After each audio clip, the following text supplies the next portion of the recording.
What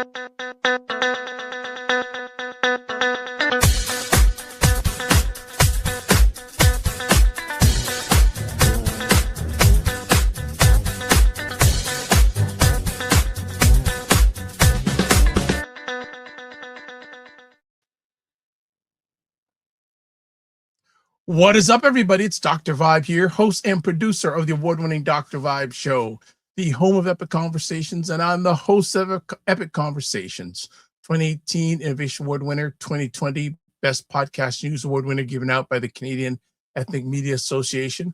I also co-host and co-produce the only online show in the world for dads, fathers, and male caregivers that's sponsored by Dove Men Plus Care. And since 2020, it's now 2026. The movement that I'm a part of with this dads thing has reached out directly and indirectly to over 400,000 dads, fathers, and male caregivers around the world. And sooner rather than later, I'm looking forward to sharing with you, it's gone to 500,000 individuals. So as always, I'd like to say you're blessed, highly favored, a magnet for miracles, and a solution for someone's problem. I want to say happy 2026 to everybody. And most people I know are saying they're happy that 2025 is done, but then many people I'm speaking to in 2026 saying, where's the time going already?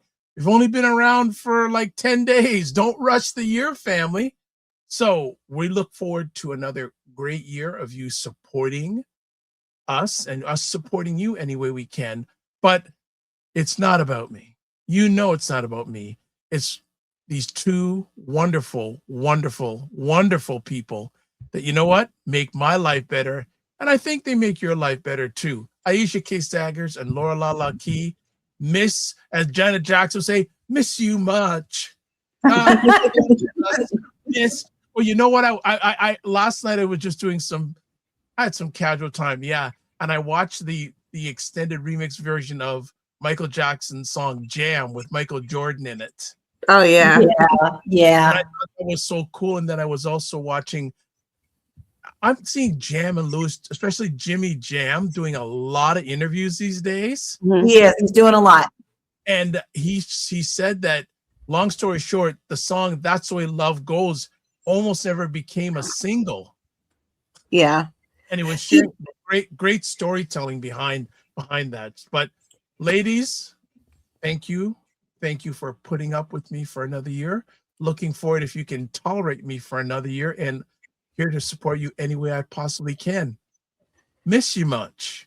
It's not you. It's can we tolerate the heavy weight of all of this? It's just 10 days. It's just 10 days, and it's like a year and a week. Whew. You know, and already in the house, Jen Myers, Happy New Year. Hey, Jen. Enlightened Beings. Love First, welcome back. Happy New Year. Yeah, we miss having both these ladies on. The last time we were live, I was at my parents' place because my internet was down, and Aisha did. I was supposed to be off. Oh yeah, she handled it all, and then some. But LaLa, we miss you. I miss me too. I miss me too. I haven't spoken to you since last year. So did anyone have any really cool food over the holiday season? Oh, so much. Yeah, I made a wonderful, wonderful, wonderful Christmas dinner. I mean, from scratch, some of my mother's recipes that I pull out during Christmas time, because, in those days you would be cooking 3-4 weeks sometimes on getting things together. So there's certain recipes that I do of my mom's that I pull out just at Christmas. Yeah. I had one request. My sister's boyfriend he's from Dominica. I believe that's the name of the island. Oh, Dominican? No, he's not the Dominican Republic. Okay. Dominica. Okay. And he made me some stewed chicken, brown and rice, and the rice was made with coconut, chopped onions, and sazon, and it was, oh my God, it was so good. That was the only thing I wanted. No, I went to a few dinners, but it's funny. I had one portion and that was it. I didn't overstuff myself. But one of the things I became a big fan of, I went to 2 dinners and they served Brussels sprouts. And I hadn't been a big fan of Brussels sprouts in a long time. And one of the dinners, they had Brussels sprouts. They had some other stuff, like there's mushrooms and cranberry seeds. It was so good. Like, that's the thing I ate the most over the holiday season. That one that was just so good.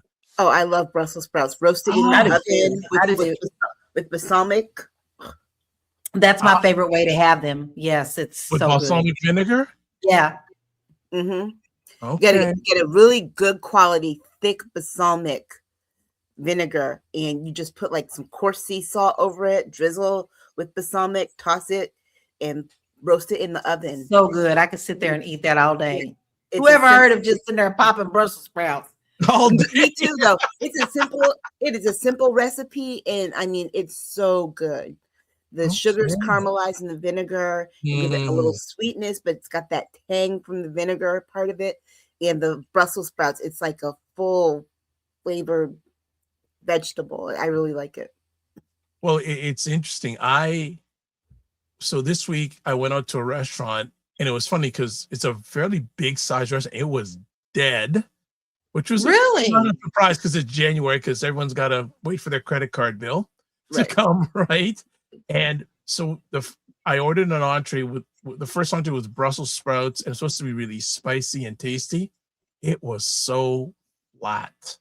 I mean, it was really flat. Now, hail out to the Oh, I hate waitress. to hear that. No, but you know what? It's okay, because I'll say the waitress, Caitlin, who was amazing. She just right from the greeting at the front door, she was fantastic. And at the end of our meal, she said, "So what do you think about the meal?" I said, "Well, gotta admit, the appetizer was disappointing. It was flat." She goes, "I'm so sorry to hear about it. I'll make sure I take it off the bill." Okay. So I went, okay. And you know what? I forgot. And I usually, when things like that happen to me in a restaurant, I usually say, who's your manager? I just want to compliment you on your service. So I'll probably do it via their website, because I just said she was just really good. Yeah, she was saying, yeah, that was good. And then I said, I ordered an entree, and I said, what's the healthiest thing on the entree? There was this chicken thing that was really good. So that ended it on a high. I love having good food, but you know what? I'm so tickled that I can do it in my kitchen now that Yeah. I don't even like to go out. I don't even like to go out no more. Yeah. So, I really do prefer cooking at home. Just, yeah. And even then, some of the simplest meals, like last night, I just wanted salad. And it was just, I just There had you go. some spring greens, chopped tomato, cucumber. There you go. You season the lettuce. You got to season your lettuce with a little adobo. Sprinkle some adobo on, I promise you. And just a simple Italian vinaigrette. And that was all I wanted. And I put a little, just a drizzle of blue cheese with the Italian vinaigrette. And it was just the simplest salad. So good. It was exactly what I wanted. Well, it's interesting you say that. When was the last time you bought salad dressing? I haven't. Ever since I've learned to make mine at home. I even have a really simple recipe for ranch, which is my favorite. I don't buy it anymore. It's so much nicer when you make it yourself. Healthier. Yeah, like me, I can't tell you the last time I bought salad dressing. Hey, call me simple, family, but I just use lemon vinaigrette. But lemon juice, olive oil, a little bit of salt. That's it. But I'll buy the refrigerated ones, and then I still doctor them because they're still not seasoned enough for me. I like seasons. My mother has this really good recipe for this Dijon that I love. And when she makes that, it just brings up I don't know, it gives the fresh dressing made from scratch, just gives us like springy pop, Nice. to salad. That, yeah. So Regina's how she goes, Happy New Year. Is it over yet? Yeah. Is it over yet? That's how I feel. No, but that's how I feel. So do you have something you want to achieve this year? Or you just want to? No. I didn't set any resolutions. My goal is to just get through every day, There one you day go. at a time. That's my goal this year. I Okay. have deemed this the year unresolution year. I don't have any. I didn't pick a word. I just want to be able to be as authentic as possible. And sometimes that may not sit well with people, but you know, I'm kind of tired. I'm exhausted of always putting the smile on a face when you're just not feeling it. And you just have to be okay with that sometimes. And that's where I am right now. Yeah. Yeah. And you know what? Sure. Resolutions, when you don't meet them, you always feel like a failure. And why would anyone want to start that? Most people within 3 weeks have just, abandoned all their resolutions. Yeah. Right. They say before February, you're done. First 28 days.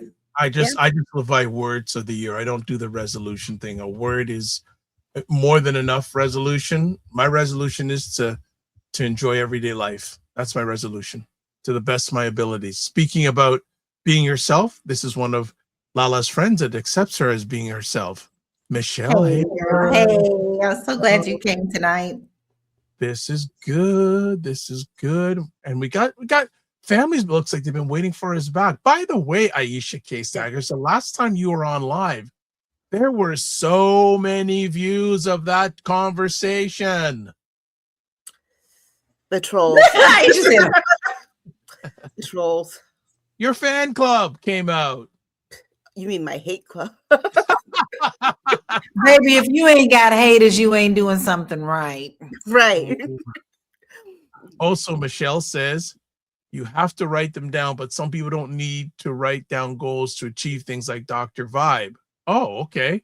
Check out Harada Method. All right. Well, thank you for the tip. She always comes with some serious facts. Michelle, you're so good.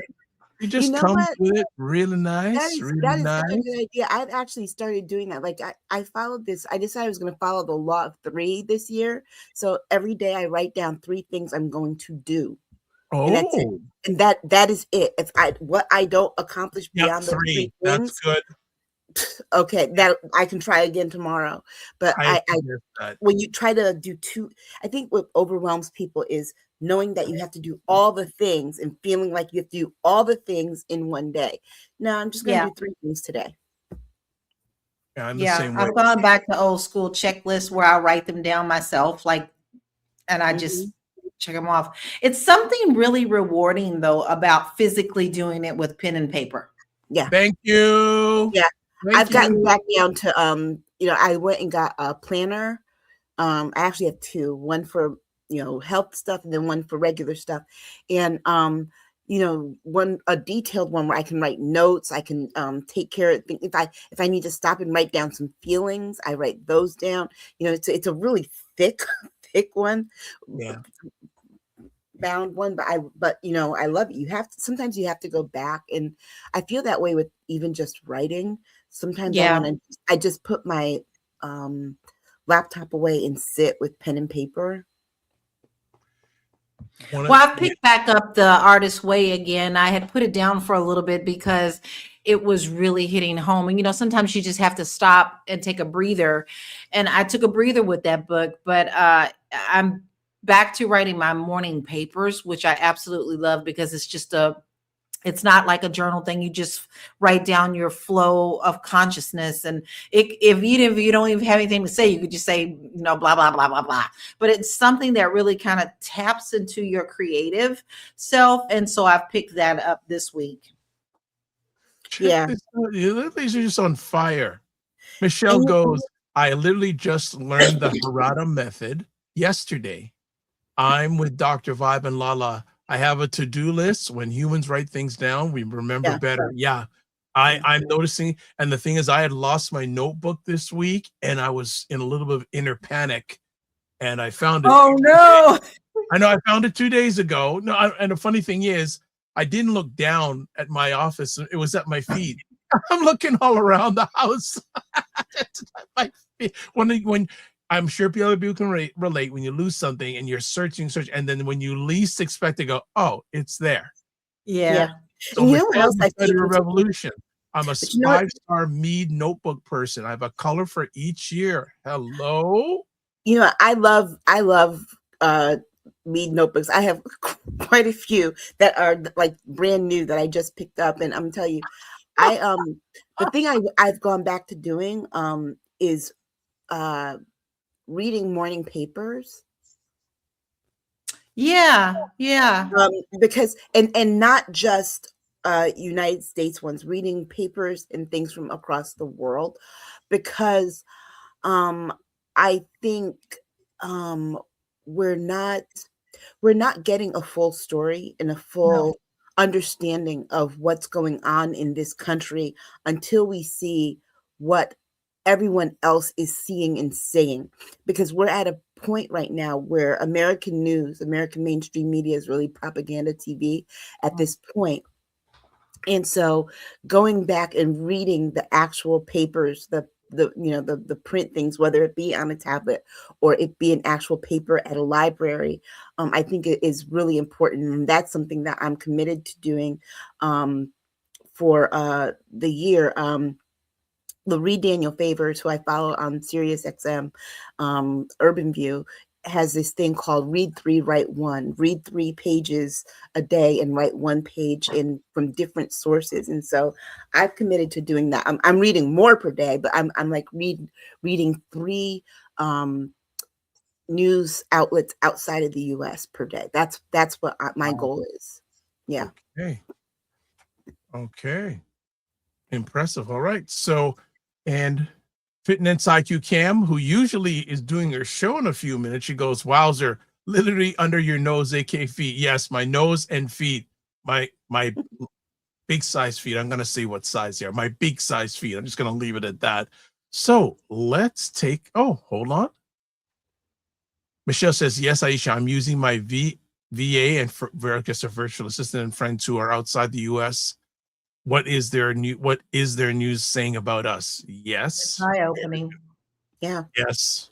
Absolutely. I'd be very curious right now, and maybe I start taking more of a look what Europe is saying about the United States, but we'll get to that. We're going to Yeah. take a break. I can imagine what they're saying, but we'll leave it at that. So we are going to take a quick break, and we'll be back in 15 seconds. Here we go. Watch Black Canada Talking live on Sundays at 5 p.m. Eastern, where Dr. Vibe and Cesar de Mamusa give their takes and POVs on news stories from a Black Canadian perspective.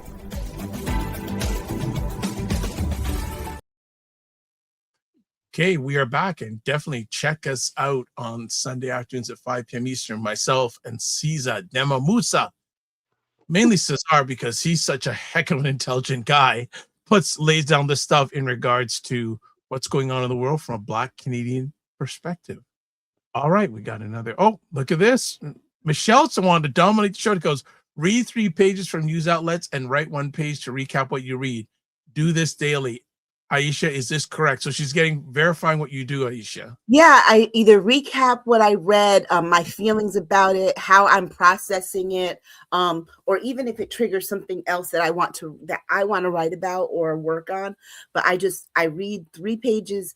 I have chosen outlets, so choosing longer form articles in 3 papers per day. But yeah, read 3 pages of really good news from news outlets outside the country, preferably, and write 1 page recap of what you do. Even start with the way that she started with is just 3 pages and 1 paragraph. Even just write 1 paragraph. But definitely that is what that's what I'm doing, just because getting this, seeing what they're writing about us, like in Nigeria after those attacks, listening to what Europe is saying after the stuff with Greenland that we're going to talk about later, hearing what China is, what they're printing and telling their people about the things going on, with what Japan is saying, what they're saying in Australia, in South America, and look at their papers. And it also helps with me trying to brush up on my Spanish too. And so those things, really going and seeing, hey, what's the world saying about us? And I always start with our neighbors to the north and south, with Canada and Mexico, because baby, when stuff is popping off over here, I want to know what they're thinking, because we may not be able to escape. Okay, let's leave that to later. All right, let's get to some things here. Girlfriends chat with Aisha, LaLa, Jill Jones. Aisha, when will that be moving to YouTube? We actually have to decide when we're going to do our first show of the year. So Okay, as soon as we'll we leave it decide at that. that is when I'm setting up the channel. So All right. we'll probably Okay, have that good. conversation this week, right, LaLa? Yes. It's just been it's been Yeah, it's been something. Okay. Well, it will eventually get over to YouTube, and when it does, we'll tell you. And I'm looking forward to it being on YouTube. All right, Primetime Saturday store. There is the link there.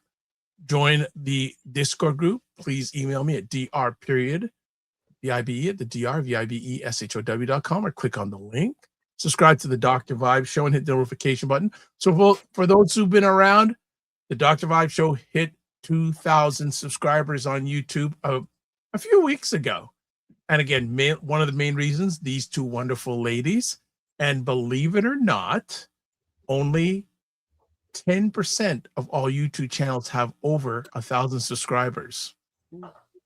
Another interesting fact I found out the other day, a lot of people publish YouTube and they go, oh my gosh. It's a very small amount of YouTube posted videos get over 100 subscribers. So people are in that struggle. Don't feel bad. Just keep persistent. That's my encouragement. And then also like the Dr. Vibe Show on YouTube, Facebook, Instagram, TikTok, and Blue Sky. If you want to advertise your business, product, or service on any of the platforms I'm a part of, please feel free to email me, dr.vibe at the drvibeshow.com. And here's someone who doesn't have any difficulty about subscribers, Dr. Tachi. Shot Indie Sue TV with 28,000 subscribers, a little bit over 2 years. There's the YouTube channel, and there is the website. Also, too, again, for Regina, one day you'll do this. Go to, if you want to call in, callme.road.com and use the code FSPL8L. That's one of my resolutions for this year. Regina will call in or appear on a show this year. Regina, we putting the pressure on you. Yeah, I'm not putting full court press yet. I'm doing a half court press right now. As the year goes on, it may turn into a full court press after every inbound. Not just joking. Just good to have you here. Well, it's been a while since you ladies been around, and things never stop. But I think the first thing we may want to chat about today is America's Americaing. ICE agent kills Renee Nicole Good in Minneapolis. What really happened, or what's going on? Like, there's so many different aspects on this one. Who wants to start? I will, because okay, so I am. There's a lot of ways to look at this, as if in case anybody has been under a rock. ICE killed a mom of 3 in her car, shot her. They confronted her and shot her for what really appears like no apparent reason, because it is nothing she did warranted being killed or was illegal. Protesting is not illegal, and even more video they tried to release to show her actual words, exchange of words. There was nothing there. So I'm more not stunned, but thinking about the way in which this administration has gone to great lengths to tarnish her reputation before they even knew anything about her. They didn't even know her name, and they called her a domestic terrorist. And I'm also, but then I'm not stunned, because they did this before in 1965, the FBI, when Viola Liuzzo was murdered by the Klan, who was also a white woman. They went through great lengths to tarnish her reputation. I actually had a conversation via my Blue Sky with her daughter-in-law not too few days ago, and how it's hard for them because they're still getting death threats 60 years later. And Oh my the, God. the government is doing this to this woman. And, she's got children that are 15, a child that's 15 and one that's 12, and then the 6-year-old that she has lost both parents. And there's not 1 ounce of sympathy from this administration for the loss or for her family. They have been trying to blame this woman for her own murder. And the most disturbing thing, I think, for me is that the ways in which we have been saying this kind of stuff was going to happen. It's going to escalate this far. And the outrage that I do see a lot of white people very outraged, white women in particularly, but you're not outraged enough. Exactly. Because I have been challenging white women specifically on my Blue Sky account to stand for Renee Good the same way that we as Black women are still standing for Sandra Bland and Breonna Taylor. Because here's the thing, this government has already set up with the stuff and all the things that they're talking. This government has really put forth the full weight of we already knew they were coming after the rest of us. I just think that the understanding that they're going to come for you too was something that I don't think they anticipated. No, even though we said it, they just couldn't comprehend it. Right. And hear me on this. They went through to pick out the fact that I went and took a peek on the dark side. They're like, oh, well, she's got a wife, she's LGBTQ. That doesn't justify state murder. That doesn't justify state murder. Well, she should have just complied. Well, they should not have been given conflicting directions. And I'm sorry, but if at the very end of the video that they've released, right? He calls her a Yes.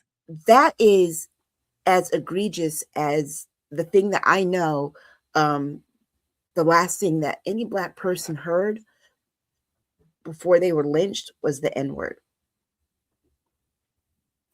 And then they have been trying to do martyr for martyr. So no, well, Ashley Babbitt, well, here's the thing. Ashley Babbitt was breaching federal property and a safety place for the Speaker of the House. They had already trespassed. That was there. This woman was on a public street in Minneapolis, her neighborhood, looking out for her neighbors. And here's the thing. If those ICE agents were dead set on arresting her, where's the warrant? They didn't read her rights. They never once identified who they were. And they never once said, we're going to arrest you for X, Y, and Z. They did have video of her car. They had her license plate. They could have followed her. And the lies from the very, very beginning were what bothered me was the lie about, oh, well, guess what? They were trying to dig the car out the snow. They were driving SUVs and pickup trucks. And I live in snow. And it was sunny out here. It was sunny out there. There were no snowdrifts on the ground. And even if there were, those vehicles that they had don't need to be dug out of snow. I drive a Nissan Sentra, and I drove over more snow than was on that ground the same day. So none of this is really surprising to any of us who've seen this kind of state violence against us before. But I recognize that we've got a demographic now that is experiencing this for the first time and not sure what to do about it. Get angry. We say this all the time. We say this on all of our shows.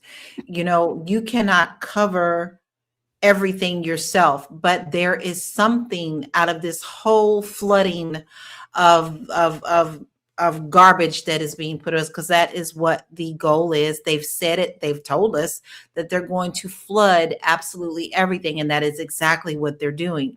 So you need to pick a lane and you need to fight in that lane as hard as you can, because I'm guaranteeing you there are more of us than there are them.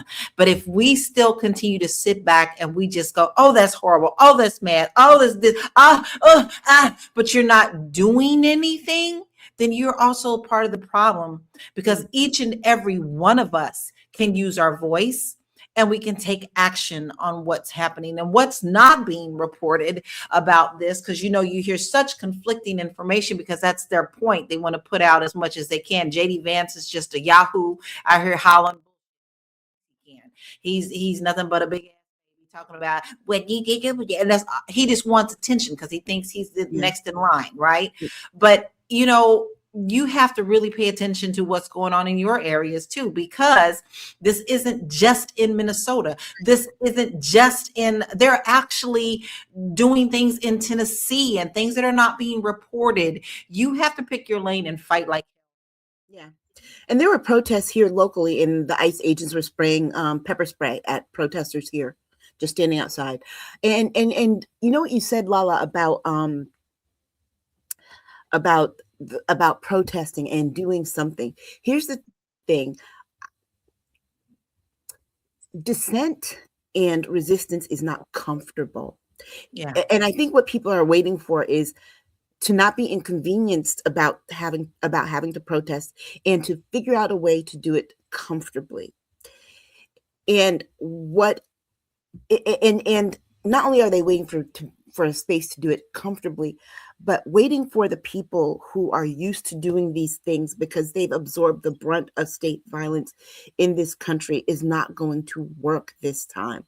Because guess what? You're asking us to put our trauma on Front Street so that you can go sit at home with yours. And that's not going to work anymore. And so people are really at a point now where here, guess what? It doesn't even have to be on this issue. And I think that's the thing that people are misunderstanding. And I hear people saying, oh, well, this whole thing is to distract us from the Epstein files. Well, guess what? Everything is to be a distraction from the next harm. So guess what? They're doing all the things at once. And you can protest all the things at once, or you can protest the thing that bothers you. But the bottom line is what this administration is doing across the board to American people is wrong. And then they are trying to tell you you're not feeling, you're not experiencing, and you're not seeing what you saw. They spent the day day before this murder trying to rewrite the history of January 6th as a peaceful protest. And then the next day, a peaceful protest that we all saw live as it was happening on TV. They tried to rewrite that the day before. And then the next day, they're telling us a murder that we saw was not. We didn't see that. We didn't see murder. What we saw was self-defense, and none of that's right. And here's the thing about JD Vance. JD Vance got a little bit too close to the white supremacist behind by Charlie Kirk, and he sure did. Here's his thing that he needs to understand. You're only going to have about another week of grabbing these headlines for running your mouth recklessly before Donald Trump smacks you in it, because his ego is far bigger than yours, and he does not like having his vice president or anyone under him get any attention.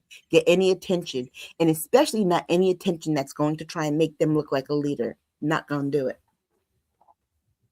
Trump has already said, it's because he was asked by a reporter what it is that would stop him or slow him down. He was like, nothing. Right. Nothing is going to slow me down except my own mental. And that is a very frightening thing. He has emboldened himself because he is very well protected by the Supreme Court. They've already lined him up on the golden toilet path, and he thinks that he is completely untouchable. untouchable. Yeah. And the way things are going, he is untouchable. And that's what's so very sickening and disappointing. And these are words that just don't even explain it strong enough, because we know what history has done and we are going right down the same path. Other countries are like, you sure you want to do this? You sure you want to do this? And everybody's saying, we don't know what to do. Yes, you still have the power to stand up and fight for our country. It's Right. disheartening. It's very disheartening. I had to protect my peace so hard over these last 10 days, in the fact that you go and you try to find out what's going on. You want to make sure that you're staying up to date. And then you see all the comments that are under the things that are being posted. And, you see some of them are trolls. We know how to flesh those out, but there are real people who aren't the trolls that are like championing this. And Right. they don't even understand the danger they are in. As long as they think it's someone else, it's okay for them. But the minute it comes to their door, it will be an injustice. Yeah. And here's the other part too, right? When we talk about what can be done, what needs to be done, honestly, I heard someone on Black Talk Radio say this in a comment, and it was the smartest thing. Definitely, we have to flip the House and then make sure, and get seats in the Senate, and make sure then that we impeach Trump and JD Vance at the same time. Yeah. Because that's Because Mike will fall immediately. Well, Mike will fall. If we control the House, that ends up with a president, Democratic leader, speaker. That person eventually falls in that. But beyond just that, I think we need to be even more frightened than we are, because one of the things that I learned, and also reading the New York Times, and which is widely inconsistent depending on which reporter you're listening to. Yeah. I was amazed that Ashley Parker was on with somebody and couldn't call Stephen Miller a white nationalist. Stephen Miller's a white man. And it's like, girl, because you'd want to keep that access open. So like I said, mainstream media is becoming propaganda TV. But one of the things that I learned, because I'd always suspected it, is that he's getting fed AI slop. He's getting fed videos that are not true. They are selectively showing him things because the New York Times reporter said, hey, have you seen this? Let's watch it together. Excuse me. And they show him the video from a vantage point, from the main video that everybody else saw. And he would, those video, because they're showing him a video from an angle that's insincere and would appear like, oh, well, he got run over and she ran him over and whatever. And the way that he reacted was as if it was the first time that he saw that video. And then you go over to like a Fox News and you realize they're showing their people that same video. They're not seeing what the rest of us saw. And Sean Hannity had someone, one of their reporters who was on the ground interviewed this guy. They thought they were going to interview found this white guy that they thought was going to be somebody that they could really get to say something. And the guy was just like, no, it was cold-blooded murder. So did. And just kept going. And then Sean Hannity, and they couldn't shut him up. Right, they couldn't shut him up. And Sean Hannity kept trying to lead the question. And the guy was like, no, this is what's what. And he could not stop that from happening. And see, I have total, not total faith or things like that. The things that people are worried about, are the things that are not things that they need to be worried about. So it's like, for example, they're worried about trans people in different bathrooms, but who busted in women's bathrooms in New York City? They were ICE agents telling these women, pull your pants up, get dressed. In a women's bathroom, they came in unannounced. Okay. And we already know that some of these people have convictions for sexual assault, because we've seen, and what did I say last year? They're hiring bounty hunters. Yes, they are. And when we are at a point where we're giving gamers badges and guns in 47 days of training because Trump thinks that number 47 is cute because he's the 47th president, more of this is going to happen.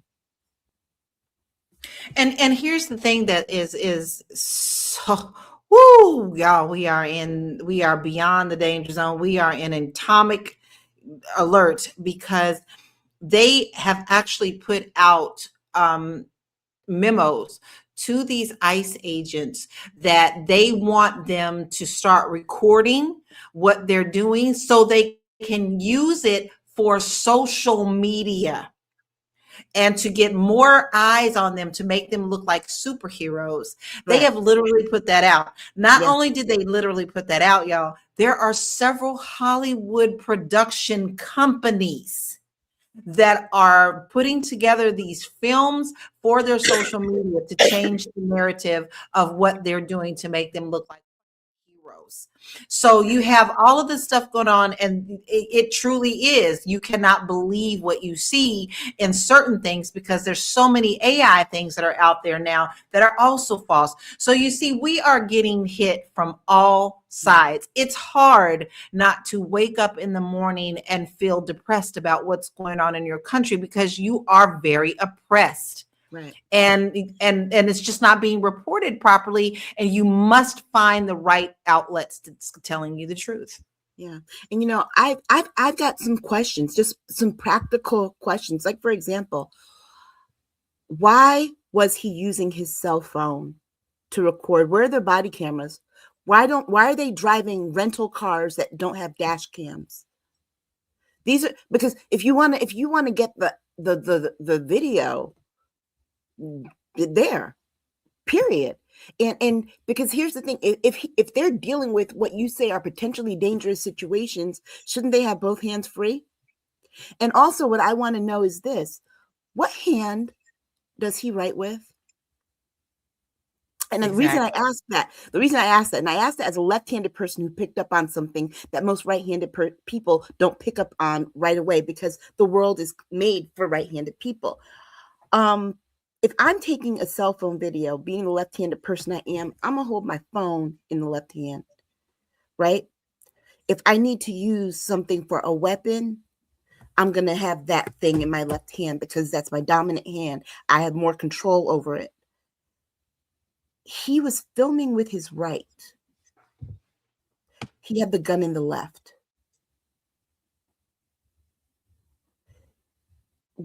And he started out by filming before he had the gun out. So that tells me that he was using his dominant hand. Mm-hmm. Why are you shooting without your, if you're so worried, you know what I mean? There are things that don't make sense. And the whole notion that Christine, she stalked them all day. Well, no, because guess what? Daycares and elementary schools now have, guess what they have outside their front doors? Cameras. And they videotape everybody that comes in there to bring their kids to school. You know why? Because especially after December 14th, 2012, when elementary school kids in Connecticut got murdered in their schools were rushing to put their cameras back up because this country has decided we would rather let kids die than deal with our gun issue. And so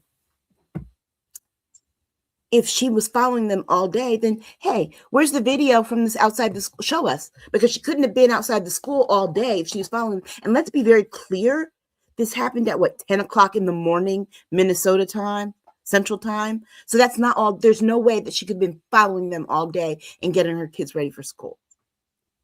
It's just not only that, what they did right after that, because everybody's so focused on what happened to Renee, these people did that and then still continue to go on and terrorize in other ways. They literally stormed a school Yes. after they did The this. same ones after. Because here's the thing. If you got run over and taken to the hospital, how is it that you were able to walk back to your pickup truck, leave the scene of a crime, or even suppose you're saying it's not a crime, but you left the scene of a police shooting, went someplace else.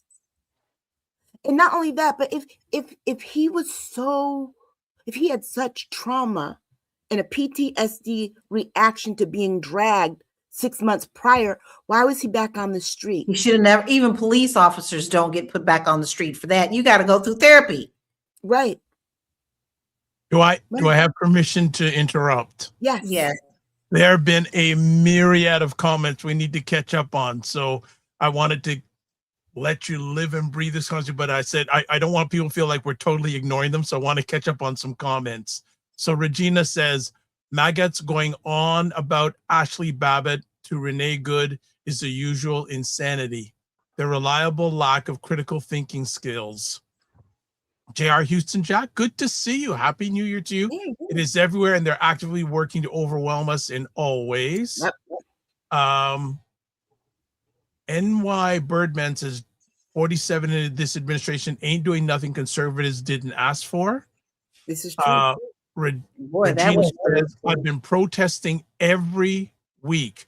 No rioters, trolls spreading misinformation. JR, that's what gets uplifted in the news. Right. All the stuff that you shouldn't be hearing, that is the propaganda that was the exact same thing that happened in with Hitler. And let me be clear about something, right? They want us to believe that this guy was operating in self-defense, and then when police pepper spray someone and your reaction is to defend yourself, they then want those people to be calm and quiet. But then a question comes up. Isn't self-defense worth it? She was unarmed. Yeah. And so are the people that they're pepper spraying. These things out here, like I'm just putting it out there, and she was driving away. Mm-hmm. Yeah. All right, let's continue on. But remember, the first thing they told her was to leave. Yeah. Sexy Red. But then when you have, I'm so sorry, I have to say this, because you also have to understand, when you have more than one person yelling at you, who do you follow? And then they start approaching you like a gang. They look, and let's be very clear, and they look like a gang as they're approaching you, because these are masked people. And let's be very clear. The video that they produced, that JD Vance was so proud to share, has her saying, "Man, I'm not mad at you." So they can't even say that she was angry and yelling. The person that was talking, that he was getting into a verbal thing with, was her wife, and he didn't like that, because not so much the fact that she says, guess what? People say things. The police can't just sit here and disrespect people and expect people not to react and then get their feelings hurt if somebody says to them, right? But it's a one-way street. Exactly. But they were more upset that this woman was gay. Okay, that he's confronting. She's outside the car. So then he turns his attention back. And see, that for me is like, wait a second. You realize she wasn't a threat to you, because she said, "I'm not mad at you," and you walk away with the camera, because we see it on camera. You walk away to the other person. So how is it the person that you walked away from end up shot? If you were so frightened, why did you walk away before shooting? So there's nothing about this story that's consistent, because guess what? When something's true, you don't need to have inconsistent stories. And believe me, baby, it's all inconsistent. But what we're going to return back to is the fact that this is a new world where everyone has a camera. You cannot deny the truth. You can spin any way that you want to, but when you have 5, 6, 7, 8, 9, 10 different independent people filming from different angles, you cannot deny the truth, period. And here's the other, and let me be very clear. The other thing the other reason that they had to really get in front of this before it happened is because there was a witness within range, and they weren't sure that that witness, what she had on video, her wife had just gotten out the car. So she could hear everything that was going on, and she was recording. That happened in 1965 too with Viola Davis, because the man she was driving around played dead when the Klan shot up her car. And how else did the FBI know? Because their informant was in the car with the Klan and did nothing to stop them. Okay, so can we trust that? Wait, the government came and took away all the evidence. And here's the thing: when you don't, this government is continuously trying to cover things up, and they're making the FBI do it. You're covering up the Epstein files, and now you're not even letting the state agencies have access to the information. That is concerning. That is a cover up, because guess what? If it goes out the way that you said, and you have nothing to hide, guess what? The medical examiner, the trajectory of the bullets, all that stuff is going to prove your story, but they know otherwise. Wow. When I heard that, I went, wow, something fishy there. Something very, very, very fishy. Okay, I'll get to this in just a second. Okay. J.R. Houston Jack says some of those ICE agents are also criminals. Of course they are. Sexy Red says the Democrats need to take back the White House, reverse everything 47 did. Regina says that geeky dude they interviewed on Fox was brilliant. We have someone else here from saying Fox News is a paid fake news that works for 47. Of course. But what is it now? That's the thing. Yeah. Which news outlet isn't now? We can't just say it's Fox anymore. CBS. Hell, yeah. PBS is gone. Not you know, PBS. Actually what's interesting. They're still fighting, but they got rid of one of their flagship programs. But what is interesting is I was listening yesterday to a podcast, and what's her name? Audrey Cornish, who used to be with NPR, who's now on CNN, saying NPR is flourishing. They like the people have come and backed them. Well, NPR is still in existence, but a lot of people access NPR through PBS here, and they cut the federal funding to PBS. So in those rural areas where they might have Fox on one hand, but do get PBS, and like PBS, they've cut the funding to those places. Yes. So a lot of those places no longer have PBS. They no longer have their Sesame Street for their little kids. So this is where we are going. And not only that, but as this is going on, then they cut federal funding to states that he didn't like. Why did you cut the federal funding to Minnesota? Don't say it's because of the fraud behind daycare. Well, guess what? You prosecuted that case back in 2020 when you were president the first time. And things have been, it's something that's already been settled. You opened it up right now to justify your racism against the Somalis. Let's be clear, because those are the only daycares that you were going after, and then sending a influencer, not a researcher, not someone with the right background, an influencer to go knocking on the doors of daycare centers. Let me tell you something. Everyone who's a parent who's taking a kid to daycare knows this. They don't let strangers into the daycare where the kids are. That's true. Especially when you come up with a camera crew. And they went on off hours, and it's been proven that the same did this also was over in Israel doing the same thing, what they wanted them to. It's backed by them. It's backed by Christian nationalism. It's backed by the GOP. They are very happy to spin. They don't like the fact that Aaron and Harry and Don Lemon and Joy are all out here telling the truth. So they're trying to combat that with who's within their own camps. But the problem is they're too stupid to understand that it's very easy for us to track what's real and what's not.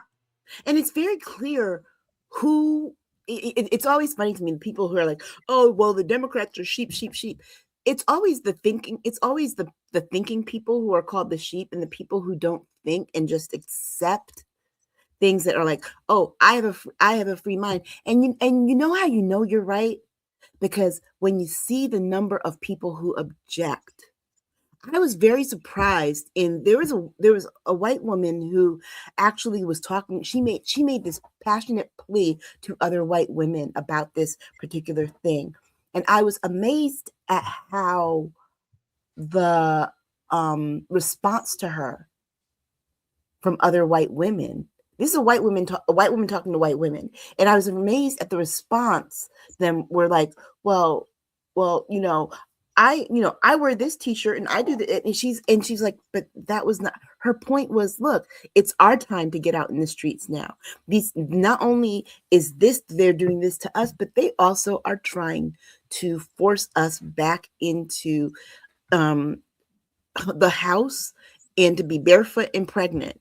And we have to stand up. We have to stand up about it. And what I saw was every excuse to not doing it, and then pushing back on the person that was telling them, hey, guess what? We own this, because more than half of us voted for this guy and for this. And they're like, well, I didn't do. And it's like, wait a second.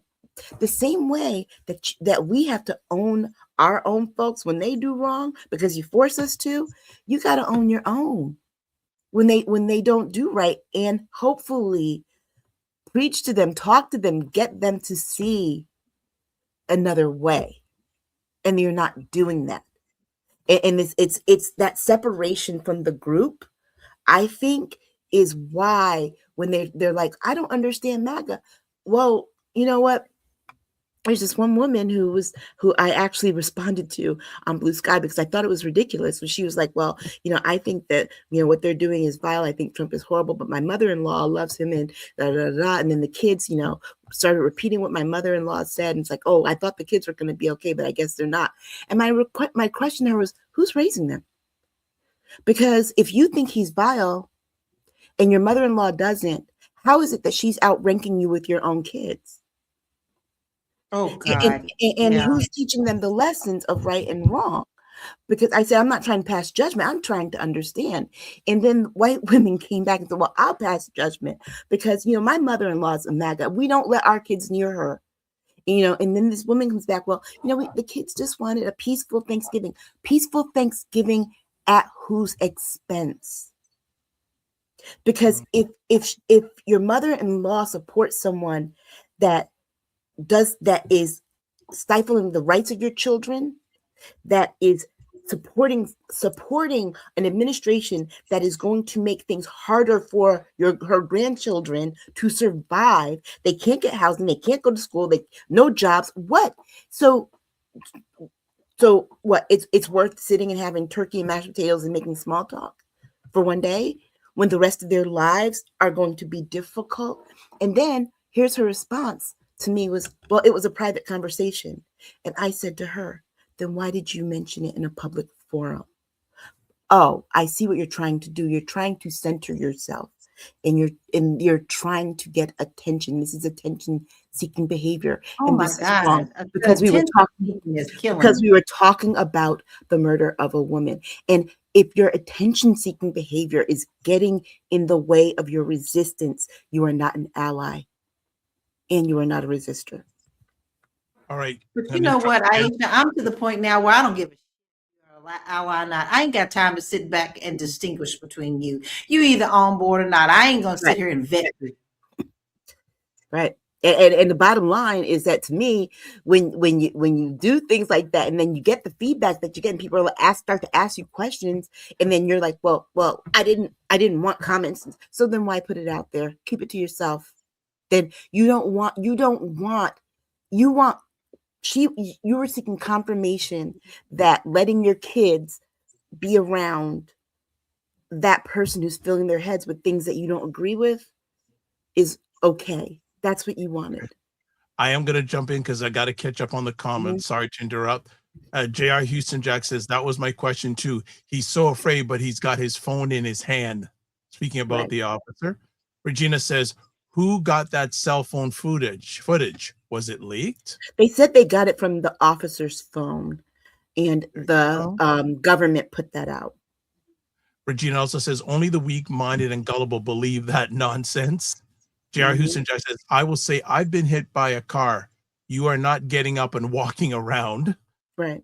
She also says it's going to take generations to return to anything that feels like, quote, normal, unquote, whatever that is. And on that point, though, on that point about getting back to normal, I think that things are so broken right now. We need to really start thinking about what we're going to build after and what that will look like. Because normal, like you said, whatever that is, normal wasn't working. It's obvious that normal wasn't working for a lot of people. J.R. Houston also says it's a cover-up. She also says, and CBS is quickly becoming state media. Yep. That is true. I will say that as a media person, absolutely. Michelle says, long as it fits your narrative and ask no questions. Yep. J.R. Houston Jack says, some white women don't want to give up that privilege, even if it means being less than. And then also Michelle says, but who raised that, mom? Right. And person from Utah says, all this is taking eyes off fraud and Epstein file. That is true. Diversion at all costs. And another person But is it really diversion? But I gotta say this though. The murder of a mother is not a diversion. This is what ICE is doing. The thing is that it's now just happening to white people. And that's the only difference, because they've been doing this for a whole year to people who are Black and brown.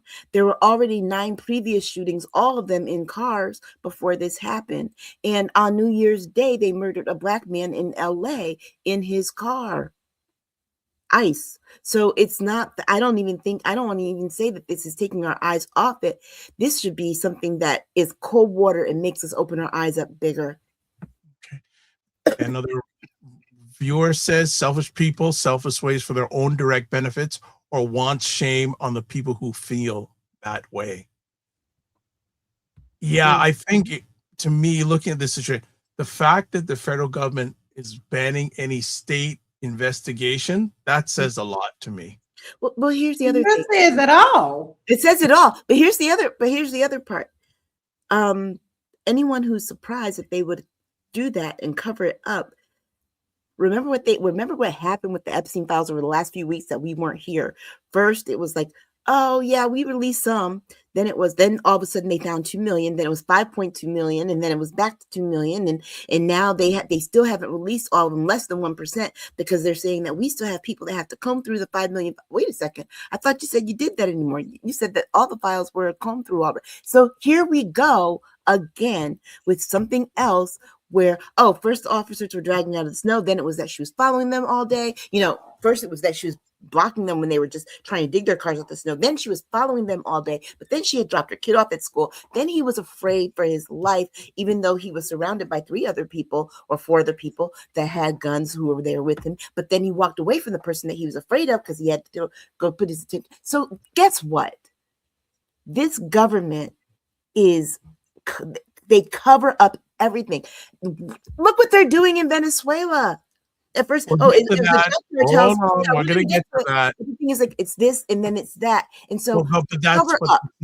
But Aisha, you have to you understand this. You're very intelligent. That diversion, and it just seems a pattern with this administration. When they do something wrong, they won't admit it. They will double down. Right, and I think that's why we can't call it a distraction or a diversion. I think that because the thing is that their approach is not here. This thing's going on, so we're going to cause this shiny thing to go on. No, it's the kitchen sink approach. They're throwing everything at us, including the kitchen sink at once, hoping that we are too simple-minded, like the people that vote for them, to see everything as a problem. Okay. And we can only just focus on the one thing. We got a question also, but Michelle says using the ICE agents video was to direct attention longer onto the murder. Also, it's also to dehumanize Renee Nicole Good. She also says allies don't risk much. We need more abolitionists who will risk their lives. She also says, LaLa, I emailed you a diagram on allyship. Got it. I'll share it. And then this gentleman says America has too much racism in it. We are breaking up America so other countries can take us over. Democrats and Republicans, get our lives in order, like the song says, lean on me. And then there's a question from a little while back that J.R. Houston Jack has. I'll go back up here. She says, I don't want to go down this path, but what are your thoughts of persons like Stephen A. Smith commenting on this event? How do you believe this impacts folks who give him their ears? Well, here's the thing. I'm sure everybody's entitled to their opinion. However, Stephen A. Smith deliberately gets paid to muck up the gears, to put trash in there, to put filler out there, to you want to talk about a distraction? He is a distraction. Yeah. Podcasters like him are the distraction, not the events taking place. Their job is literally to go out there and confuse the public for money. Okay, so how does this impact people who give them their ears? Well, guess what? They're people who want to be lied to, because if they wanted real information, they would listen to what he had to say. Then they go look at the video themselves. Then they go start reading a bunch of different things and then looking at that to formulate opinions. Here's the thing.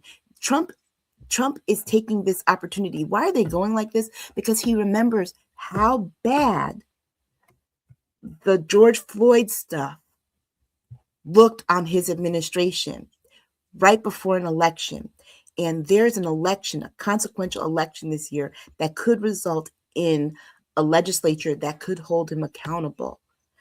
And he doesn't want this. Well, I think the other day he even said to a group of Republicans, if we don't get back in, I'm going to get impeached. Yeah. And then this thing happens. And so this, the way that they're trying to spin this, because guess what? They were out here calling her a domestic terrorist and all kinds of things before they even identified who she was. Okay. Oh, honey, so, Christy jumped out there so quick. She right. jumped out there so quick with her fake little cowboy hat. And she was out there just riding that horse of lies. Right. And in the thing of it is that we're going to be in this for another 3 years, 1 year at least, we know for sure. And what we're seeing here is, because if anybody forgot 2025 or needs a synthesis of 2025 was about him going to settle old scores from his first administration while Stephen Miller and the rest executed Project 2025 underneath. Well, this time Project 2025 has flipped on its back. It's out there now. People are starting to be like, okay, and guess what? They're just going ahead with it anyway, and they're very flagrant about it, right? And it reminds me. I was in the car the other day, and it reminded me of a line from Notorious B.I.G. where he says, federal agents mad because I'm flagrant, tap myself in the phone in the basement. Literally is what this government is doing. They're flagrantly doing this stuff in front of our faces, because guess what? The whole thing is like, who's going to check us? Come get us. If you're about that life, come get us. We're going to do what we want to do. Which goes back to the Supreme Court a number of years ago, basically giving 47 count blank on he can do whatever he wants and not be prosecuted. All right. Back to Michelle says, back to Aisha's point, we need to create models of what USA 2.0 will look like. We've always talked about deconstruction, but what does it look like and how does it function? Another viewer said, period. That's just a good question, because for one, I don't mean, because I want to get to some more comments, but honestly, we really do need to take a look at that, because that's not something that's going to happen overnight. We are going to be living with this for quite a few generations before we even turn this around. Right. Michelle says, have you all previously talked about how Democrats in Congress can slow this down, yet they are not? Yes, the challenge is that because they are in the minority, they don't have they can't call hearings, official hearings on the record. They can't bring things to the floor or anything like that. But take heart, right? Remember, they lost Marjorie Taylor Greene last week. And then one of their members died on Monday from a complication. Yes. But And so they're just one seat. There's a one seat I'm just going to put advantage. this up. Jerry Houston Drive says they're working on Project 2026 and actively working to undo everything folks have fought for. But one thing, and I was listening to a commentator say, why didn't Marjorie Greene stay? Because her vote would have meant a lot. No, it wouldn't. Because Marjorie Taylor Greene still believes in those policies. On her way out the door, she filed a whole bunch of anti-trans bills. Oh, she did. Yes. She did. Yes. Then she should obviously. Some people would probably say she's good. She's gone. Right, but so they're going to run a race to fill her seat, and Texas is going to run the race to fill the seat that has been vacant for an entire year. From Sheila Jackson Lee passing away, and then the guy that won her seat dying like within days of being sworn in. So they've been without representation for a year, right? And so those two races are coming up. And right now, Mike Johnson only has a one seat lead. And this stuff that's going on in Venezuela has pulled some Republicans away for that War Times Act that they just voted on. But then the stuff about the health care, 17 Republicans just voted with Democrats to restore the ACA subsidies. And so there are signs of some breaking away.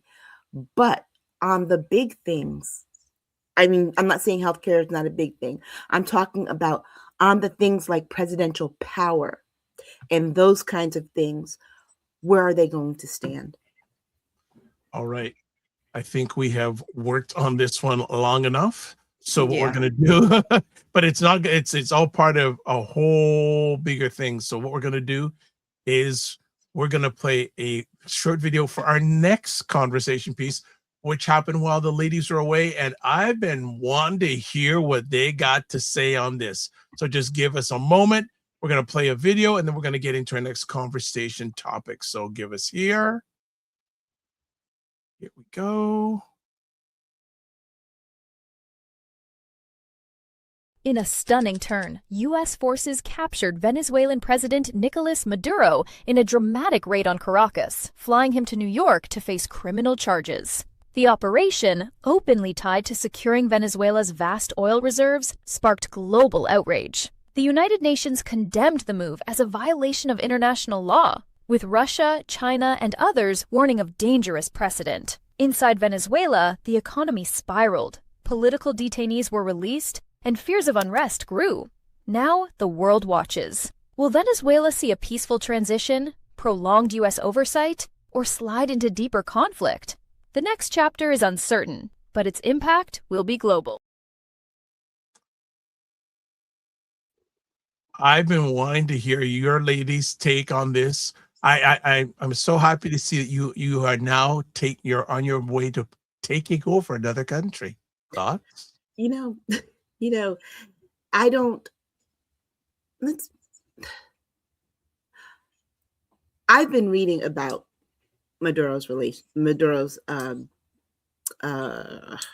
leadership and how the kind of leader he is, and I don't believe that for a lot of people who are objecting to what's going on in Venezuela, that it's about getting rid about that the leader, because here's the thing, the leadership can be evil, and us going in and taking somebody else's leader out to try them in our courts can also be bad. Okay, two things can be true at the same time here, because here's the thing, we have a bad leader. Thank you. And do you know the ways in which MAGA would lose their ever-loving minds if the European Union came, or because you look, you're going against one of our own NATO partners. If they came, and I mean Greenland, not that. If they came and decided, hey, Trump's got to go, They're shooting American citizens in the streets dead for exercising their First Amendment, right?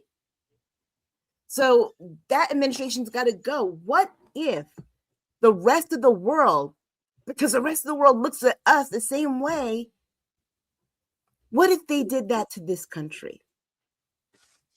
How would people reflect? Not only that, but this man can't even run this country. How the hell is he going to run another one? People here can't afford things. They can't afford their electric bills. They can't afford rent. They can't afford food. The cost of food keeps going up and up and up. And wait a second. So and let's be very clear. Whenever we get into some kind of armed conflict like that, and there's the potential for putting boots on the ground, I know there are a lot of young people who were either babies or not alive during the first Gulf War or during the post 9/11 wars. The prices on everything go up. Prices are already high. Okay. And then beyond that, the fact that the vice president, this is Maduro's person. So what did we do there? But we removed him. Guess what? Donald Trump leaves somehow the White House. JD Vance takes over. How are we going to be any better with that? Then are they any better? Right? And then this idea that, well, maybe if the woman who was duly elected gives me her Nobel Peace Prize, I'll make her the president. You stay out of their elections. When you're here complaining about election interference in United States elections, you got Texas over here turning over the voter rolls, voting records, registration information of all their residents to the federal government. My state is being punished because our Secretary of State, AG, and governor said we're not doing that. So how is it that you're doing the things that this is the biggest problem, the things that you are saying that you want to help the people over there to not have, we already have here. And why they should expect anything different than what we're dealing with here, I don't understand that. I understand wanting to be up from under an oppressive regime, because guess what? That's what we're living through right now. But not only that, listen, there are plenty other countries that are living under those god-awful conditions too. What is the difference between them and Venezuela? The oil and the minerals and the things that they have there. Let's not forget that a lot of the voting machines were also built in Venezuela. Okay, so there's a whole lot of things that are just not being talked about and just being accepted. And let's also not forget, let's face it, guys. What did he say he was going to do with this oil? He said he was going to take the money and in a offshore account. Whose? Right. And here's the other part I want to, he's like, oh, it's going to bring so much jobs. Guess what? I have news for Americans. Those jobs aren't going to be American jobs, because guess what? The people who will be getting the oil, which it's going to be very time consuming. It's going to take years. It's going to be very difficult, right? The people who are going to be doing that job are Venezuelans. So all these people talk about, oh, well, it'll be American. No, it won't. Unless Americans are going to go to that. But guess what? It's then at that point, you're also talking about additional government resources that come out of your tax dollars that you so badly are upset about. Remember, like, you make $50,000 a year, or is it 4,000 goes to DHS and the military, where only 36 goes to SNAP, but and you're more worried about the 36 than the 4,000, but I digress. Who's gonna go? Do you know who's paying for all that? it's going to be $100 billion investment from the oil companies. Do you know where that $100 billion is coming from? Remember the big, beautiful bill tax breaks that he's giving to those corporations? That's where the money's coming from. And you know how those tax breaks are being paid for? The tax dollars of working Americans. And here's what's just happened today. And nobody's really talking about it. I imagine that it'll be picked up real soon. But Trump has now declared a national emergency over the oil that we have seized. He said the creditors are now coming after us, the United States of America, people who we owe, because we now claim that we control this oil. So he has literally put out a national emergency protection order because he needs to protect us from our creditors. You don't understand what that means, baby girls and boys out there. That means all the people that we owe have claim to what they want, and they can call due what they have given us. And guess what? Something that we know as regular people that he doesn't know is that when your creditors want their money, they have many ways to go about getting it. Because see, Donald Trump has never had to pay his creditors back. He just gets another creditor to pay the past creditor and lives on what that creditor gives him. So, yeah. And remember this. The thing that he said, well, China shouldn't have the access. Guess what China said? You're right. We don't need access to it. We'll just call due everything America owes us. And that'll give us access to it. Because remember who, we talk about, people don't understand, why can't we just get rid of China? And our relationship with China is a difficult one because they own so much of our debt. And I don't think Americans understand that. If I'm not mistaken, they own the majority of our debt. Yeah, but let me tell you just how stupid this is. This man has been out here hollering about this is ours, ours, ours.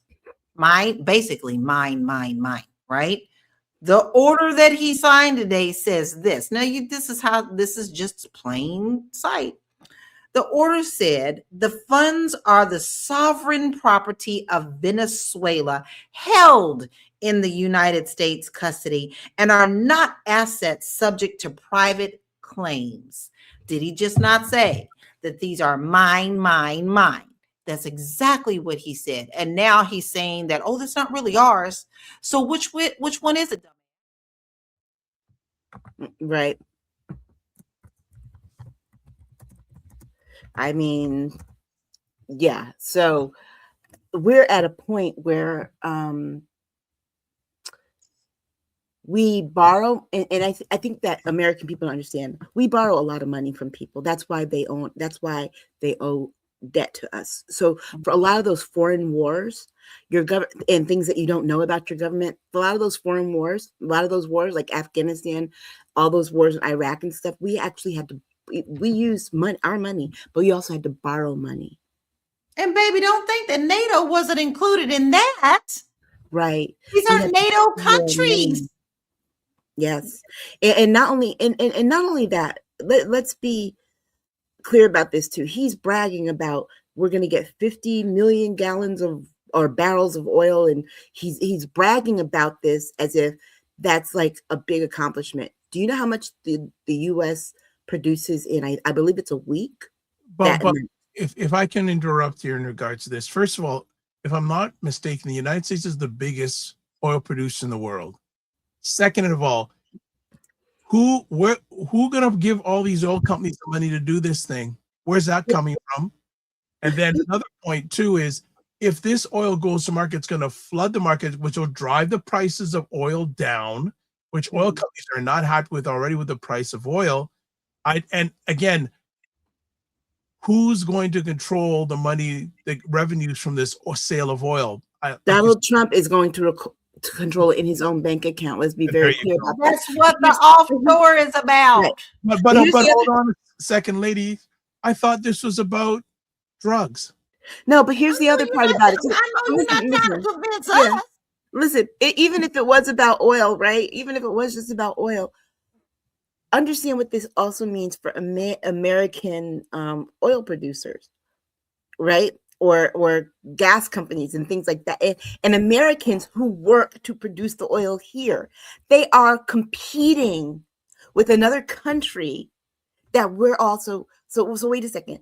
So if we control the oil in Venezuela and they can do it cheaper, so this guy who's quote unquote America first is going to take the oil from Venezuela to sell it to Americans, while the people who are producing the American oil, what's going to happen? They're going to go out, they're going to end up losing jobs because Let me just and the price. Here's the thing about the price of oil, the price of gas. He's not going the amount of money and time it's going to take to even. They're like their oil is so crude. Yes. So deep under the ground, dirty oil, sludgy. They've got to build refineries, which they say can take 10 years to build a really good refinery to then refine that oil so that it could be used and distributed and sold. Right. And it's not worth that initial $100 billion investment. But he says they're going to be reimbursed by profit. Well, the companies already have done their own projections. Wait, so I'm supposed to put up this amount of money to get to this $100 billion, this $100 billion, and then wait 25 years. And yes, we do have refineries in the USA, but you have to be able to get that crude oil and then to transport it to the US refineries also costs money. Hello. And It's baby, costly. he's offering the Venezuelan people and the people of Greenland all this money. Where does money come from? Yeah. Okay. Ray M. Fix says the president of America talks about human rights in the country he wants to colonize, but he does not talk about the human rights that are being violated in his own dictatorship. And that's the amazing thing. The same day that an ICE agent shoots a woman in the face, he's talking about human rights in another country. Also says American actions do not seem to align with an international law. International law, quote, cannot only apply to enemies, unquote. Correct. Also says there's no trace of humanity left in America. The country is heading towards a dictatorship, not to mention human rights. And you know what, Ray? I don't even think we're heading. We're here. And I think the more people get used to that and start speaking in those terms, I think the sooner we'll get to a point where we're seeing real fight back. Because I think right now people are like, we're heading this way. We're getting close to it. We're here. We're here. Another person here says $8 for milk. Giselle's friend of LaLa says the wet dream of you dragging that thing down, having you in cuffs. Yeah, this ain't no loud. Like, the thing, right? And I'm just saying because of facts. I thought this was all about the drugs, but the regime is still in place. It's just Maduro that's gone. Exactly. And see, and that's the whole thing. This wasn't regime change, because even if it was, it's like the whole regime, right, would be gone. It's not about the drugs, because honestly, the drugs that flood this country aren't coming from Venezuela. And let's be clear, the thing that he says, there's a reason why Venezuela only produces 1% of the world's oil, and that is because of the infrastructure needed to get the oil underneath, and how far they have to go and what they have to do to it. There's a reason why they only produce 1%, and the projection is that by the time Trump does all this stuff in 10 years, that 1% could probably go to 2%. J.R. Houston Jack says the foolery is maddening. And she also goes, as an honorary New Yorker, I know he doesn't understand money or math. Please, no. Look. He still takes his briefings and photos. Y'all forget what the kindergartners do. He's the reason why Atlantic City is not thriving the way that it had before. And anybody surprised about what he's doing to the White House? him demolishing his casino in Atlantic City hurt the other casinos around it because nobody wanted to look at the open store that he just left there. It really did hurt tourism. Well, And he's already got his eyes on the prize for other buildings now he wants to demolish in Washington. Oh, and he's trying to build something right in front of the Lincoln Memorial, a memorial to himself. So yeah, we're not getting close to a dictatorship. We're in a dictatorship. And what is the first thing they say? The dictators, the first thing that they start to take over are the arts, like what he did with the Kennedy Center. And then they start to put their name on everything, just like he's calling it the Don Roe Doctrine. He co-opted and Columbus the Monroe Doctrine. okay, so our last, it'll be very interesting to see, but Maduro always seems to be past history now because people everything is past. You off to the next flood. That flood's over. Look, the next flood is our next topic. So anything for diversion. All right, our last conversation topic, and someone talked about this in the comments. 47 wants Greenland. What's really behind this power move?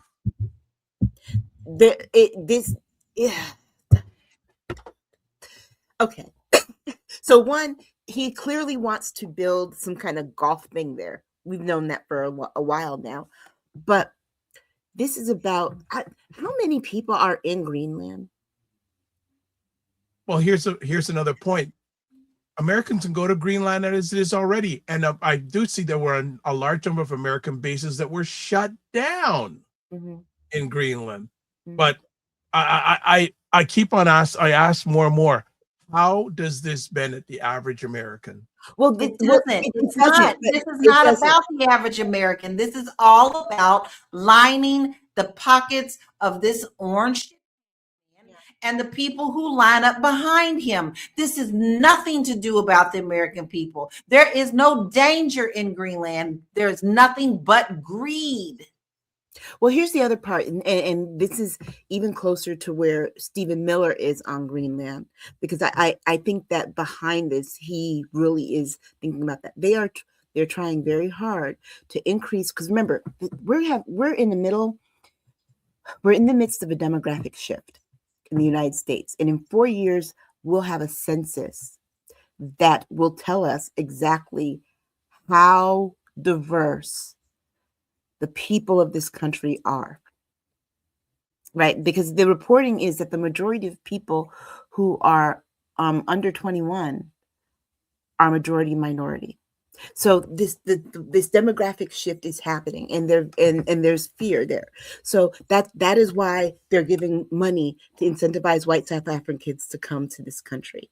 That's why they're trying to give money to the people of Greenland, because they're trying to increase the numbers. What place where we know there are a lot of white people can we take over to add their numbers to ours, and then maybe get them to come over here, and or we ship people over there? But the point is, this is an imperial presidency, okay? Yep. He's trying to take over as much land and conquer. We haven't seen the United States do this kind of conquering in a long time, right? So that's one thing that he's trying to do. The other thing is that they are looking for, in Greenland, don't be surprised if this comes out, they are looking for a place to put a lot of the people that they are trying to detain. They're looking for a place to put some prisons, because remember that thing that happened where they had to close Alcatraz in Florida it sets a precedent for some others. So they're looking for a place to do this. They're looking for a place where they can get away with hiding some of these things, and that's why there's put it this way, there's an escalation. They're trying to get to, what is it, 1 million people a month or something like that. Yeah, it's absolutely ridiculous. They are now literally going door to door. Yeah, door to door. And here's the thing, that's how you know we're not in America, right? They're going door to door, regardless of who, to see if everybody in that residence is an American citizen. Small government people. How is that small government? Right to privacy, people. How is that the right to privacy? It's fine as long as it's not them, Aisha. They Right. always see it as that's their problem. Right. And I mean, everybody should feel safe in the homes that they pay for, that the government does not pay for. You should feel safe in your person. But this country's not doing that. The goal is to make people as uncomfortable as possible.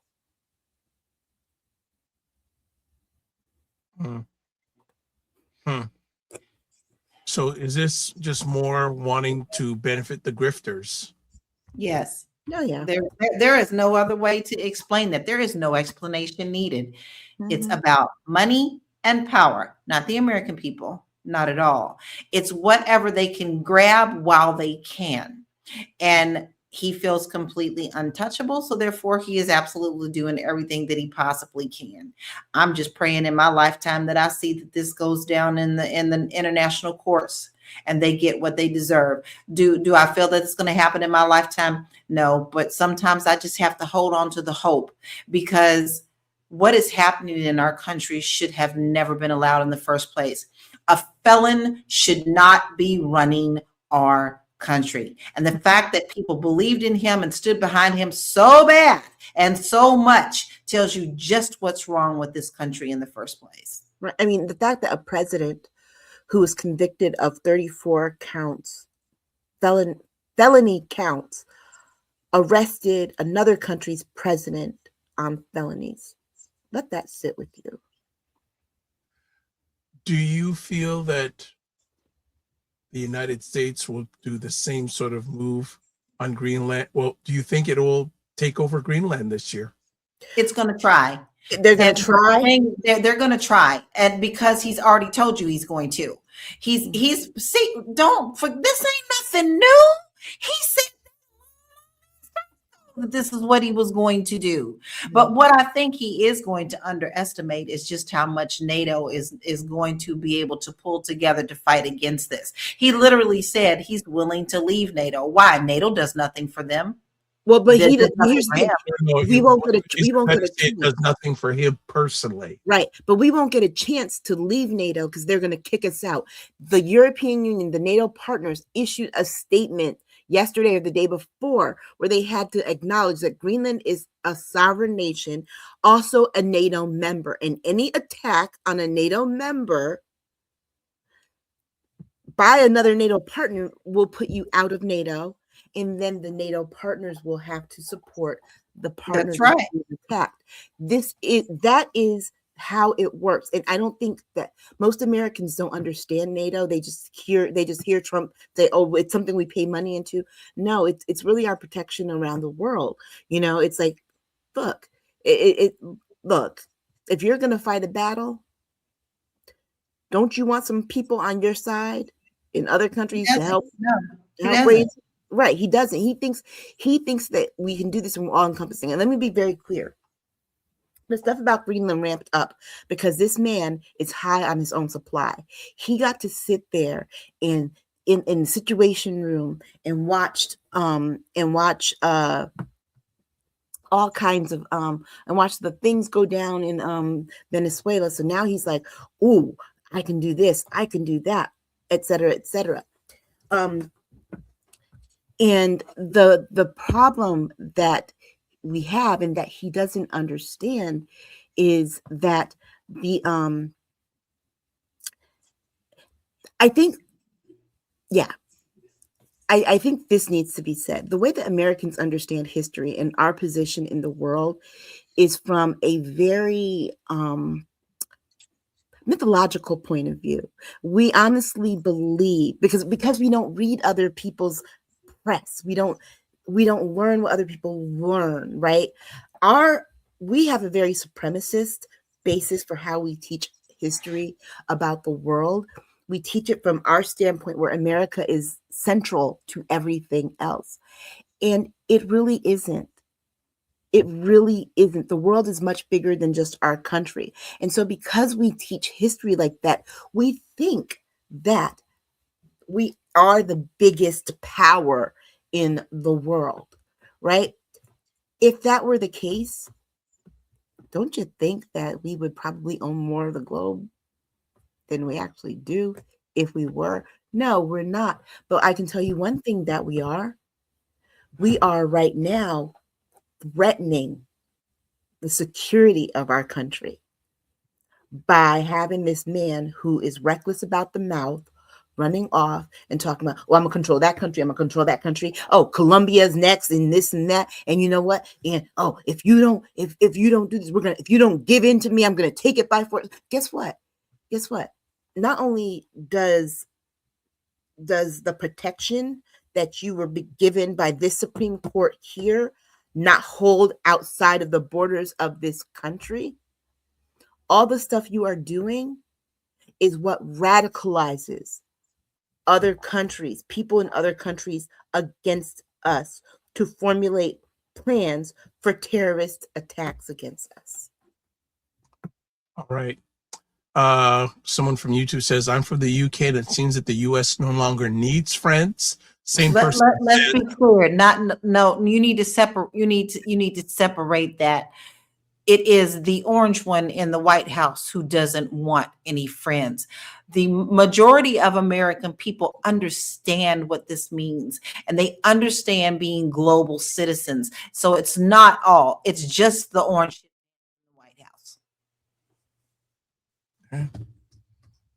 the White House. That comment by L. Roberts is correct.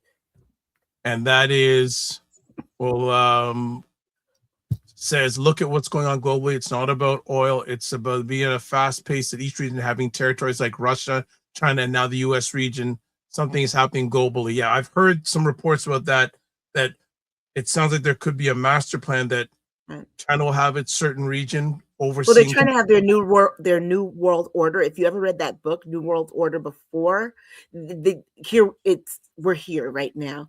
And I really hurt because people from the UK that are watching this, SG, the majority voted for Trump. The way that our electoral college works,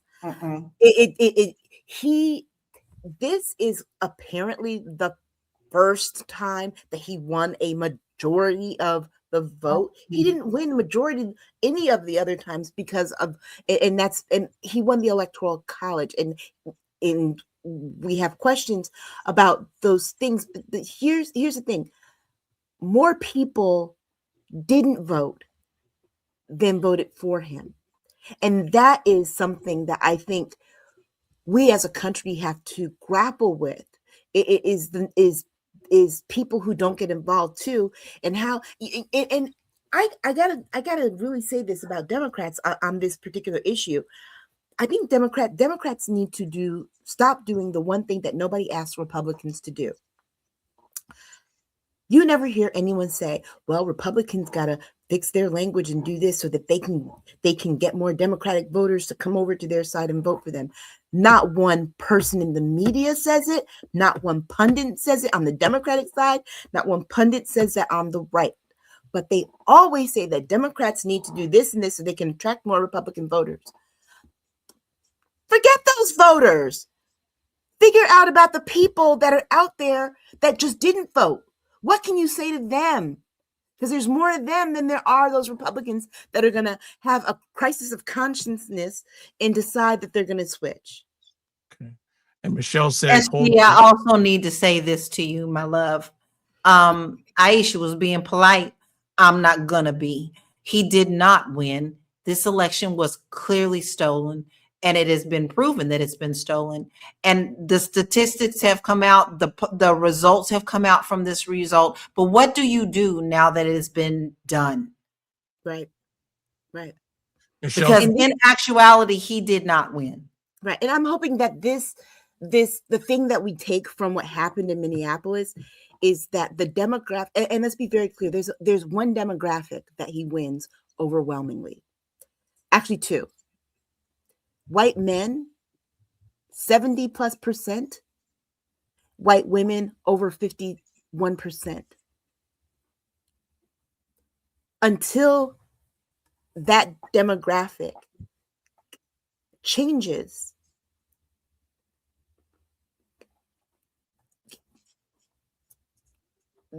there's like, there's going to be what there's going to be supporting him. Right.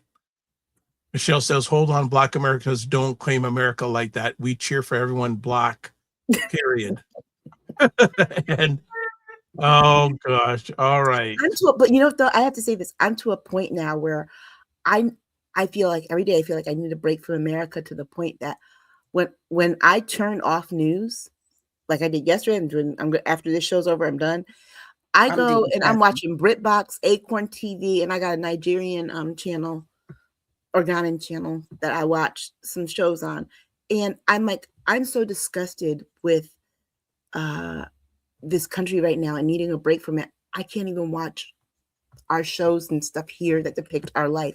I need to see people thriving and living in other places because otherwise I feel like if I don't, I will lose my concept of what freedom is supposed to look like. On that note, yeah, we're going to call it. We'll call it on that note. Huh. And here's a final comment. Come to England. I really too bad if you were watching this. But you go and the same comment. Actually, it's freezing here. Don't LOL. It's 29 degrees outside here in Connecticut. So okay. And raining. All right. We have called it the first show back in the new year. As always, it was amazing. So let's finish everything off. So as always, I want to thank Aisha and LaLa for spending time with us today. I got to get my stuff here. I just got to, there we go. We're done now officially. Fantastic. And as always, we want to thank them for giving the most important thing, their time to hang out with us. So before we leave, we're going to say contact information. First up, the LaLa. I'll make it very easy for you. You can go to my website, which is alorakey.net. And I have a lot of great information in there about if you're thinking about moving abroad, because, you just can't take this anymore. And everyone's peace of mind and peace should be a priority for your life in order to be a good human. Then go to my website, because I actually do have a quiz and some information about moving abroad. I also have a Etsy shop to help you kind of some fun coloring affirmation books, a couple of really fun articles of clothing. So please check me out at Etsy.com. My shop is called Living the LaLa Life. Fantastic. Great to have you back. Aisha K. Those are all the places that you can find out more information about me.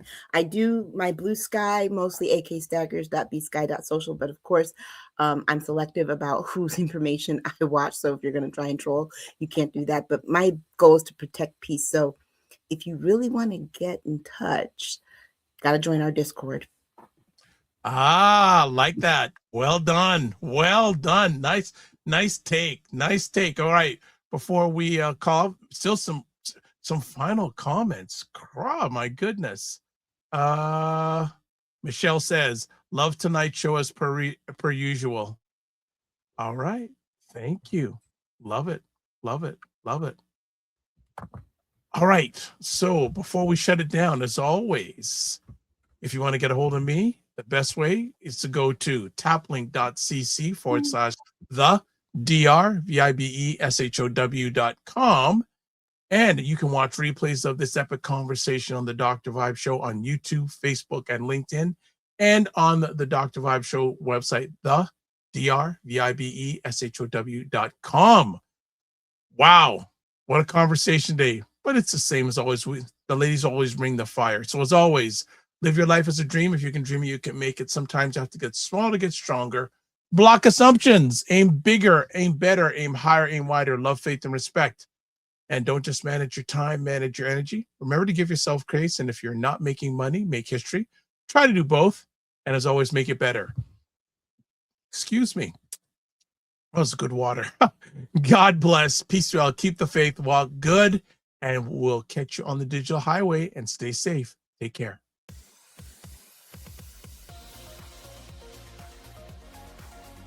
To understand how afraid I am of any member of the rodent family that's down to squirrels and chipmunks. Okay, I hate that. I cannot stand all members of the rodent family. Rabbits, bunnies, no. What else is going on that day? I mean, is there something we're supposed to be doing? Why are you going there? Why are you going there? You know I'm going to ask you. It falls the same day as the inauguration of the new president. The what? Excuse me? I'm sorry. So in other words, Monday. So onesies. Now, folks, don't ever think you're going to see us all on a show with onesies on. Don't do that. You might see me. You might see me. You'll see me and LaLa because we oftentimes wear ours.